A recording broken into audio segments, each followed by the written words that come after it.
Good morning, students. In previous classes, we have learnt about different types of nutrients like carbohydrates, fats, proteins, vitamins, and today we will learn about minerals. In last class, I told you that vitamins are called protective food. Similarly, minerals are also called protective food. Fine.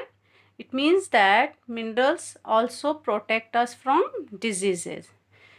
We know that protective foods are those that protects us from diseases.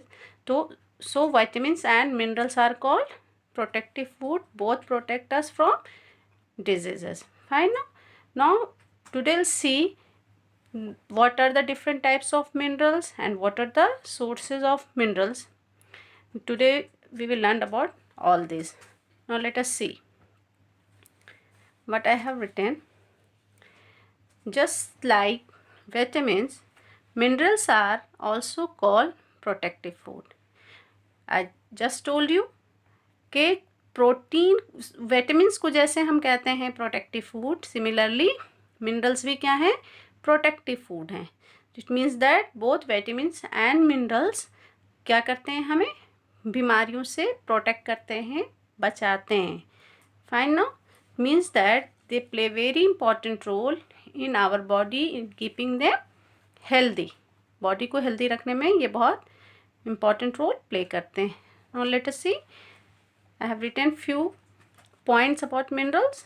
Minerals perform important function such as help in formation of bones, teeth, formation of blood cells and in maintaining normal heartbeat. What does this mean? It means that जो minerals होते हैं it help in formation of bones. Formation of bones का क्या मतलब हुआ कि जो bones की फॉर्मेशन होती है या बोन्स जो हमारी स्ट्रॉन्ग होती है वो किसकी वजह से होती है, मिनरल्स की वजह से होती है. बेसिकली कैल्शियम जो है उसकी वजह से होती है. ठीक है. अगर विटामिन की बात करें तो विटामिन डी की वजह से हो जाती है. ठीक है. तो जो कैल्शियम है ना वो हमारे बोन्स को स्ट्रॉन्ग बनाता है, उसकी डेवलपमेंट में मदद करता है. ग्रोइंग बच्चे में भी कैल्शियम की बहुत ज़रूरत पड़ती है. आपने वो वाला भी ऐड टीवी पे देखा होगा, कैल्शियम सैंडविच का ऐड आता है, कैल्शियम लें. तो वो क्या है, आपके बोन्स को स्ट्रॉन्ग बनाने में, बोन्स की ग्रोथ में हेल्प करता है. ठीक है. तो इस तरीके से मिनरल्स जो है हमारे बोन्स में हेल्प करता है स्ट्रॉन्ग करने में, टीथ के डेवलपमेंट में हेल्प करता है.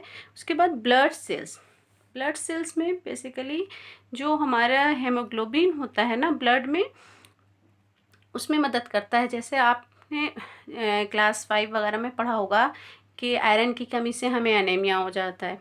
तो आयरन क्या है, एक मिनरल है. ठीक है. तो उसकी कमी से क्या हो रहा है, हमें कोई एनीमिया हो रहा है, बीमारी हो रही है, डिजीज़ हो रहा है, डेफिशिएंसी डिजीज़ हो रही है. तो इट मीन्स कि जो मिनरल है वो हमारे ब्लड सेल्स के फॉर्मेशन में हेल्प कर रहा है. And the last, and in maintaining normal heart beat. जो मिनरल है ना वो हमारे हार्ट बीट को भी क्या रखता है, नॉर्मल रखता है. Fine. No see there are basically two types of minerals. Minerals जो होते हैं बेसिकली दो तरह के होते हैं. एक को हम कहते हैं मैक्रो मिनरल्स और दूसरे को हम कहते हैं माइक्रो मिनरल्स. मैंने यहाँ पे अंडरलाइन भी कर दिया है. मैक्रो यहाँ पे ए है और यहाँ पे आई है. तो एक को हम मैक्रो बोलेंगे और दूसरे को माइक्रो बोलेंगे. देखो माइक्रो आपने पढ़ा था, आप जानते हैं माइक्रो ऑर्गेनिज्म. माइक्रो का मतलब होता है स्मॉल. ठीक है.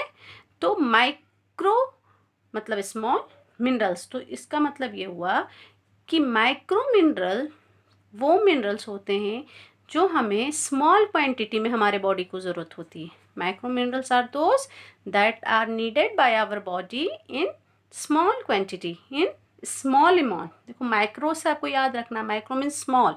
तो यानी कि माइक्रो मिनरल्स हमें स्मॉल क्वांटिटी में चाहिए. ठीक है. माइक्रो मिनरल्स को हम ट्रेस मिनरल भी कहते हैं. राइट. और दूसरा है आपका मैक्रो. तो ये माइक्रो हो गया, ये हमें स्मॉल क्वांटिटी में चाहिए, तो ये हमें किस में चाहिएगा, लार्ज क्वांटिटी में चाहिए। ठीक है, एक अच्छे से लर्न कर लो, माइक्रो को अच्छे से याद रखो या माइंड में रखो कि उसका अपोजिट क्या होगा, मैक्रो होगा। Micro small, macro large. ठीक है, I have written here these are needed by the body in larger amount। Macro mineral क्या हुए, ये वो मिनरल हैं जो को हमारी बॉडी में लार्जर अमाउंट में इनकी ज़रूरत पड़ती है, ज़्यादा अमाउंट में चाहिए होता है हमारे बॉडी को। जैसे कैल्शियम है, सोडियम है, ये आप एग्जाम्पल्स याद रखिएगा। एटलीस्ट 2 मिनरल्स का नाम आपको यहाँ पे पता होना चाहिए, 2 मैक्रो मिनरल्स का और 2 माइक्रो का, दोनों का। तो I have written 2 examples here, calcium and sodium. They are macro minerals. They are needed by our body in larger amount. Here I have written these are needed by the body in very small amount। मतलब ये minerals हमारे body में क्या है, small amount में इनकी ज़रूरत पड़ती है, कम amount में चाहिए। जैसे कि इनके नेम सजेस्ट कर रहा है, ये 2 नाम आप याद रखिए, iron, iodine. Ice iron, ice iodine, ये दोनों किस में आएंगे, माइक्रो में। देखो माइक्रो में यहाँ पे आई है, तो ये भी आई से हो गया। ऐसे आप कुछ भी सोच के याद कर लो, लाइक ये just I have given an example कि आप इस तरह से भी रिलेट कर सकते हैं। तो ये हो गया आयरन, आयोडीन। ज़रूरी नहीं कि सारे आई वाले माइक्रो में ही हो जाए, लेकिन जो मैंने एग्जाम्पल लिखा उसको रिलेट करने के लिए मैंने बताया। ठीक है, नेक्स्ट देख लीजिए आप, सोर्सेज। सोर्सेज ऑफ मिनरल्स में आ जाता है आपका बनाना है, फिश है, टमाटो है, एलमंड्स है, स्पिनच है, मिल्क है, एप्पल, ये सारे वेजिटेबल्स हैं, फ्रूट्स हैं, ये सब क्या है, या फिश है, ये मिल्क है, इन सब में क्या मौजूद होता है, मिनरल्स मौजूद होता है। तो हमें ये सारी चीज़ें लेनी चाहिए। हमें फ्रूट्स, वेजिटेबल्स, फिश है या ड्राई फ्रूट्स है, इन सब चीज़ों को हमें लेना चाहिए, because they are source of minerals. ये सारे मिनरल्स के सोर्सेज हैं, तो we should take it, fine. और कुछ नहीं है तो मिल्क तो एटलीस्ट हमें रोज़ाना ले ही लेना चाहिए, ताकि हमारे बॉडी में कैल्शियम चला जाए, राइट। नेक्स्ट मिनरल हमारा यहाँ पे फिनिश हो गया। Now we will study about the last nutrient, that is dietary fibre, which is also known as roughage. अब नेक्स्ट हम लोग क्या पढ़ेंगे, डाइटरी फाइबर के बारे में पढ़ेंगे, जिसे हम रफेज भी कहते हैं। See, plants food such as fruits and vegetables contain a carbohydrate that cannot be digested by the body. It is called roughage or dietary fiber. इसका मतलब क्या हुआ, इसका मतलब ये हुआ कि जो प्लांट्स फूड हम लेते हैं, लाइक फ्रूट्स लेते हैं या वेजिटेबल्स हम लेते हैं, तो ये जो फ्रूट्स हैं और वेजिटेबल्स हैं, इनमें ना एक कार्बोहाइड्रेट होता है जो हमारे बॉडी में डाइजेस्ट नहीं होता है। ठीक है, एक तरह का और कार्बोहाइड्रेट होता है जो हमारे बॉडी में डाइजेस्ट नहीं होता है, और वही उसी को हम क्या कहते हैं, रफेज कहते हैं और डाइटरी फाइबर कहते हैं। सपोज़ जैसे एग्जांपल मैं दूं, तो अगर हम ऑरेंजेस की बात कर लेते हैं, ठीक है, तो ऑरेंजेस का आपने पहले स्किन हटा दिया, उसके अंदर से जो ऑरेंजेस के पीसेस निकलते हैं, उस पीसेस के ऊपर जो उसका कवर होता है, स्किन होता है, पीसेस की मैं बात कर रही हूँ, ऊपर से जो आपने ऑरेंज कलर का कवर हटाया, फिर जो पीसेस होती हैं वो जो पीसेस के ऊपर जो कवर होता है, उसमें क्या मौजूद होता है, वो फाइबर होता है, उसमें रफेज होता है, लेकिन हम लोग उसको भी खाते हैं। तो ये हमारे बॉडी में डाइजेस्ट नहीं होता है, लेकिन ये हेल्प करता है हमारे बॉडी से अनडाइजेस्टेड फूड को थ्रो आउट करने में, राइट। तो ये हमारे पेट को सही रखता है, बाउल मूवमेंट को सही रखता है। तो ये बहुत इम्पॉर्टेंट है, क्योंकि इसकी वजह से हमारा बॉडी जो है अनडाइजेस्टेड फूड से फ्री हो जाता है और हमारा बॉडी फिट रहता है, right.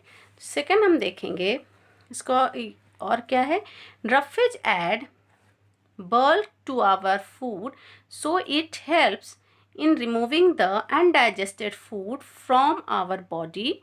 So it is important as it prevents constipation and ensures proper bowel movement।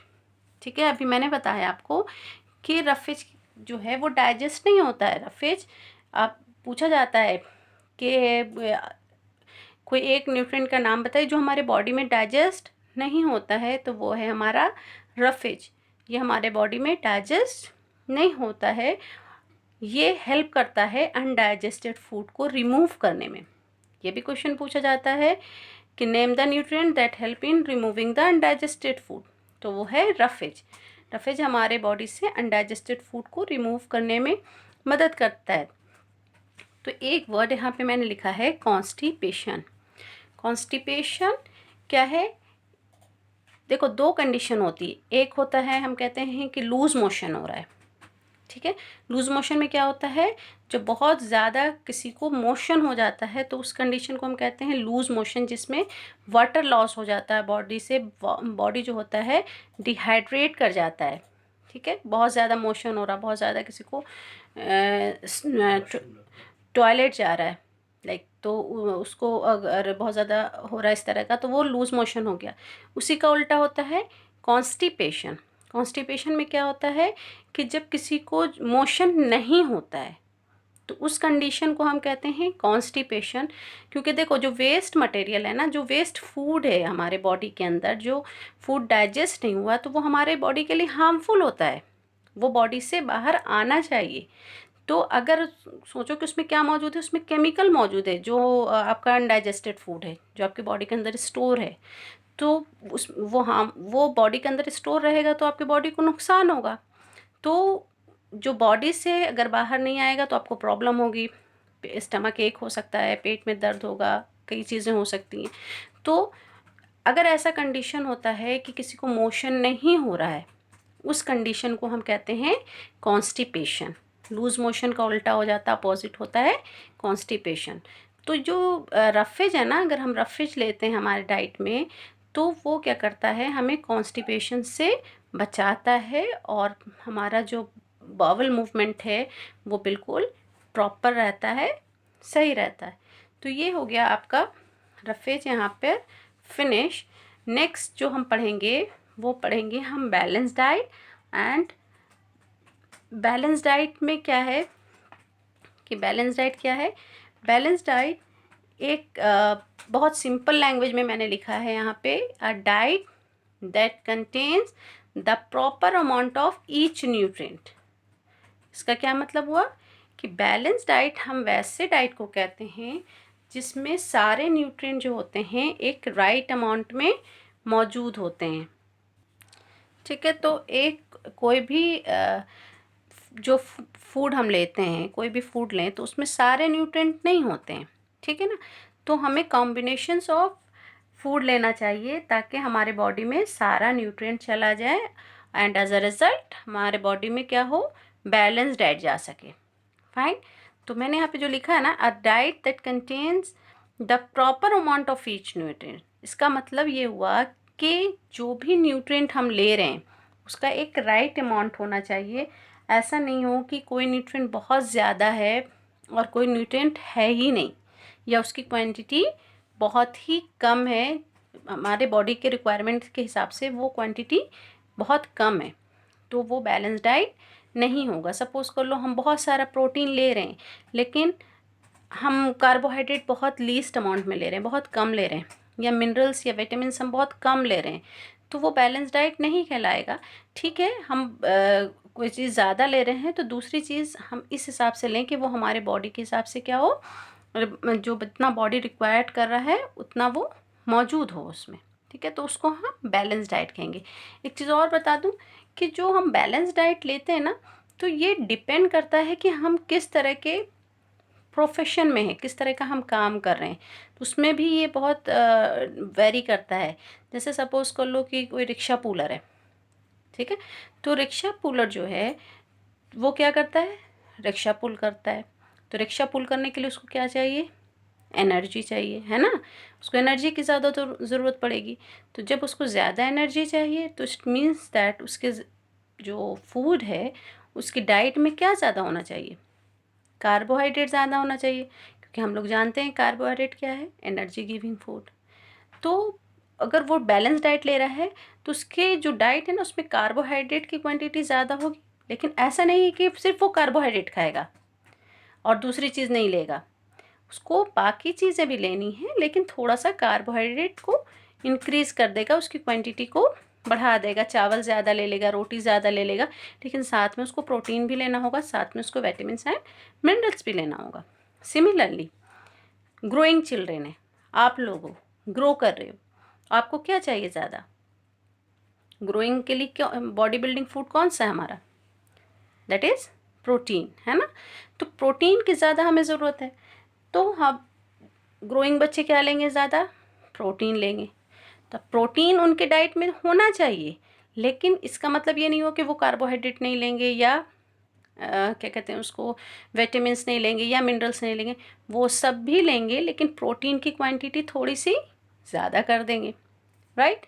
लेना हमें सारी चीज़ है, तभी वो बैलेंस डाइट कहलाएगा। ऐसा नहीं कि हम तो ग्रोइंग चिल्ड्रन हमें सिर्फ प्रोटीन खाना है, तो वो बैलेंस डाइट नहीं होगा। बिल्कुल अकॉर्डिंग टू द रिक्वायरमेंट हम अपने न्यूट्रिएंट को कम ज़्यादा कर सकते हैं, लेकिन उसमें ऑल टाइप्स ऑफ न्यूट्रिएंट्स होना चाहिए, राइट। तो तभी वो क्या कहलाएगा? बैलेंस डाइट कहलाएगा। अब आप लोगों को ये करना है कि जब एक आपका असाइनमेंट है कि किसी भी एक दिन का आप अपना डाइट चार्ट बनाइए, और उसमें you have to find out कि क्या आपने उस दिन अपने डाइट में सारे न्यूट्रिएंट लिए या नहीं लिए। आपको क्या करना है, आप अपने कोई भी डेज, जो भी जिस भी डेज़ का आप बना रहे हो, तो आप वहाँ पे वो डेज़ लिख दो। मान लो आपने मंडे का बनाया, तो आप मंडे लिखिए, उसके बाद डेट डाल दीजिए कि आप डेट क्या है। सपोज़ कर लीजिए आपने 11th को बना रहे हो आप, राइट। आप किसी भी डेट की बना रहे हो, मैं एक एग्जाम्पल दे रही हूँ, आप 11th की बना रहे हो, फिर आप लिखिए ब्रेकफास्ट। अब आपने ब्रेकफास्ट में क्या लिया? सपोज़ डैट आपने ब्रेकफास्ट में ब्रेड लिया है और आपने एग ले लिया है। Just I am giving an example, आप कुछ और भी ले सकते हैं, ठीक है। आप सिर्फ एक एग नहीं ले रहे हैं, आप मिल्क ले रहे हैं, तो whatever you are taking, just you have to write the name of the food और फिर you have to find out. अब आपने ब्रेड लिया है, तो ब्रेड में कौन सा न्यूट्रिएंट मौजूद है? तो ब्रेड में कार्बोहाइड्रेट है, तो आपने क्या ले लिया? कौन सा न्यूट्रिएंट ले लिया? कार्बोहाइड्रेट ले लिया, ठीक है ना। अब आपने एग लिया है, एग में प्रोटीन है, फैट्स है ना। यू सी द लिस्ट, आप प्लीज़ देखो कि इसमें क्या क्या है, प्रोटीन है, इसमें फैट्स है, तो इट मीन्स दैट आपने ये 3 न्यूट्रिएंट कवर करा है। कार्बोहाइड्रेट लिया, प्रोटीन्स लिया, फैट्स लिया। अब आप आ जाइए लंच पे। नौ सी, अब आपने लंच में क्या लिया है? जो भी फूड आइटम आपने लंच में लिया है, आप उसका नाम लिखें उसी तरह से, और फिर उसमें आप फाइंड आउट करें कि आपने क्या क्या खाया। देन कम टू डिनर, उसके बाद डिनर पे आ जाइए, फिर डिनर में आपने क्या क्या लिया। Then at last you will write conclusion. Conclusion में आप लिखिए कि whether you have taken all the nutrient in a day और नॉट। आपने सारा न्यूट्रिएंट उस दिन लिया या नहीं लिया, यू हैव टू राइट। या कोई न्यूट्रिएंट मिस हो गया है तो जस्ट आप लिखिए कि today I have not taken this nutrient, या today I have taken all the nutrients, ठीक है। तो ये आपको, ये चार्ट आपको बनाना है, and then you have to send me this, you have to do. Fine now. Then in next class we will study about deficiency diseases. next class में हम लोग क्या पढ़ेंगे?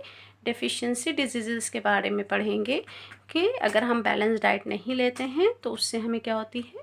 deficiency disease हो जाती है। that we will study in next class. Thank you.